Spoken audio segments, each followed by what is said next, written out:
అటు బీజేపీపై సంచలన వ్యాఖ్యలు చేశారు బెంగాల్ సీఎం మమతా బెనర్జీ. ఢిల్లీ సీఎం బీజేపీని తరిమి కొడతారని ప్రతిజ్ఞ చేశారు.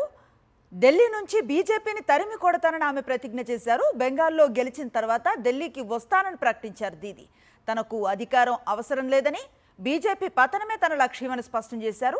నిన్న బెంగాల్లో తొలి దశ అసెంబ్లీ ఎన్నికల పోలింగ్ జరిగింది. చరిత్రలో తొలిసారిగా రికార్డు స్థాయిలో 91% పైగా ఓటింగ్ నమోదైంది.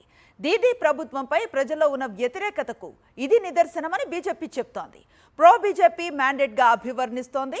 ఈ నేపథ్యంలోనే కమల దళంపై మండిపడ్డారు మమతా బెనర్జీ. బెంగాల్లో గెలిచాక తన తర్వాతి టార్గెట్ ఢిల్లీనే అంటూ బీజేపీకి సవాల్ విసిరారు. అటు బీజేపీపై సంచలన వ్యాఖ్యలు చేశారు బెంగాల్ సీఎం మమతా బెనర్జీ. ఢిల్లీ సీఎం బీజేపీని తరిమి కొడతారని ప్రతిజ్ఞ చేశారు. ఢిల్లీ నుంచి బీజేపీని తరిమి కొడతానని ఆమె ప్రతిజ్ఞ చేశారు. బెంగాల్లో గెలిచిన తర్వాత ఢిల్లీకి వస్తానని ప్రకటించారు దీదీ.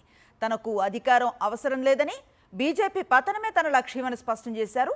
నిన్న బెంగాల్లో తొలి దశ అసెంబ్లీ ఎన్నికల పోలింగ్ జరిగింది. చరిత్రలో తొలిసారిగా రికార్డు స్థాయిలో 91% పైగా ఓటింగ్ నమోదైంది. దీదీ ప్రభుత్వంపై ప్రజల్లో ఉన్న వ్యతిరేకతకు ఇది నిదర్శనమని బీజేపీ చెప్తోంది. ప్రో బీజేపీ మ్యాండేట్గా అభివర్ణిస్తోంది. ఈ నేపథ్యంలోనే కమల దళంపై మండిపడ్డారు మమతా బెనర్జీ. బెంగాల్లో గెలిచాక తన తర్వాతి టార్గెట్ ఢిల్లీనే అంటూ బీజేపీకి సవాల్ విసిరారు.